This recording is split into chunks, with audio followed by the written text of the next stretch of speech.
નમસ્કાર મિત્રો, સ્વાગત છે તમારું વિડીયોમાં। તમે જોઈ રહ્યા છો દેશ, દુનિયા અને ગુજરાતના તાજા સમાચાર। ભાવનગરમાં બગદાણા કેસ મામલે મોટા સમાચાર જોવા મળ્યા। માયાભાઈ આહિરના પુત્ર જયરાજને એસઆઈટીનું તેડું આજે હાજર થવા આદેશ કરવામાં આવ્યો। તેલંગાણામાં એક બાદ એક 600 કૂતરાઓના મોતથી ખળભળાટ, ઝેર અપાયો હોવાનો આરોપ, એફઆઈઆર નોંધાઈ। છોટા ઉદેપુરના કેવડીના જંગલોમાં વાઘના સંરક્ષણ માટે તંત્ર એક્શનમાં, ભારે વાહનો પર પ્રતિબંધની તૈયારી કરવામાં આવે। ચાંદીની કિંમત 3.25 લાખ રૂપિયાને પાર, સોનું પણ ઓલ ટાઈમ હાઈ જોવા મળ્યો। વડોદરાના કોટંબી સ્ટેડિયમ ખાતે મેચોની ધમાકેદાર શરૂઆત, WPLમાં આરસીબી અપરાજિત 10 પોઈન્ટ સાથે ટોચ પર જોવા મળ્યો। વડોદરામાં ગુજસીટોકના ગુનામાં 8 મહિનાથી ફરાર ચુઈ ગેંગનો સાગરીત હાઈવે પર કારમાંથી પકડાયો। વડોદરા પોલીસે કાર અને રિક્ષાની ચોરી કરનાર 2 વાહન ચોરને ઝડપી પાડ્યા। વડોદરાના મકરપુરા કૃત્રિમ તળાવમાંથી વિસર્જિત દેવી દેવતાઓની મૂર્તિઓ ભેદી રીતે લઈ જવાતા લાગણી દુભાઈ। જામનગરમાં શરૂ સેક્શન રોડ પર યુવાનના માથામાં હથોડી ફટકારી ફ્રેક્ચર કરી નાખ્યો, અજાણ્યા શખ્સ સામે પોલીસ ફરિયાદ નોંધાઈ। જામનગરમાં પોલીસ ભરતી પ્રક્રિયાની તૈયારીઓ પૂર્ણ થઈ, રાજકોટ રેન્જના આઈજી દ્વારા નિરીક્ષણ કરાયું। અમરેલીના કુકાવાવમાં ખેતરના કૂવામાંથી યુવતીની લાશ મળી, આત્મહત્યા કે હત્યા કારણ અકબંધ જોવા મળ્યો।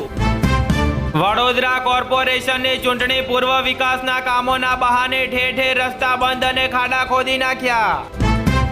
વડોદરામાં સવાર સાંજ ઠંડી, બપોરે ગરમીની બેવડી ઋતુ, મચ્છીનો ભારે ઉપદ્રવ જોવા મળ્યો, વાહન ચાલકો પરેશાન થયા।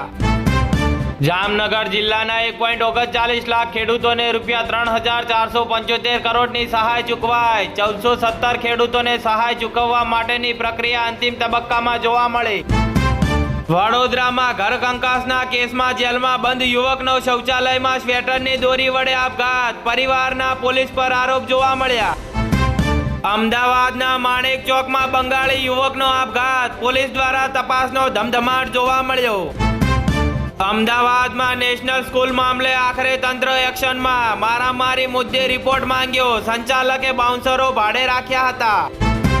ગુજરાત હાઈકોર્ટનું કડક અવલોકન, ત્રાસ આપતા પતિની સજા માફ, આશરો ન આપનાર માતા પિતા ગુનાને પાત્ર જોવા મળ્યા।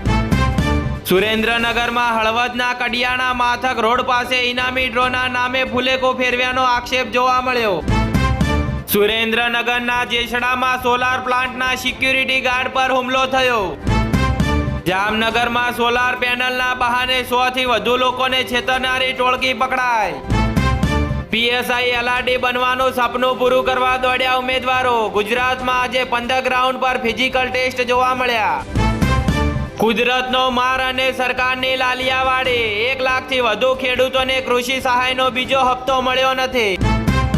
મોરબીના મહેન્દ્રનગરના યુવાન સાથે પરણીને ઠગાઈ કરનાર લુંટેરી દુલ્હન સહિત 2 શખ્સ ઝડપાયા। અમદાવાદમાં 75 વિસ્થાપિતોને શેલ્ટર હોમમાં ખસેડાયા। વટવા વાનરવટ તળાવની જગ્યામાં 450 ગેરકાયદે બાંધકામ તોડાયા। અમદાવાદમાં કોર્પોરેશને હોબાળો થતા પરીક્ષા રદ કરી, સહાયક ફાયર સ્ટેશન ઓફિસરની પરીક્ષામાં બહારના પ્રશ્નો પૂછાયા। અમદાવાદમાં મ્યુનિસિપલ કમિશનરે ગાર્ડન ખાતાના 140 કરોડના કામની ફાઇલ સ્કૂટીની માટે મોકલી। સુરેન્દ્રનગરમાં આઇકોનિક રોડના કામમાં પાઇપલાઇનમાં ભંગાણથી પાણીનો વેડફાટ જોવા મળ્યો।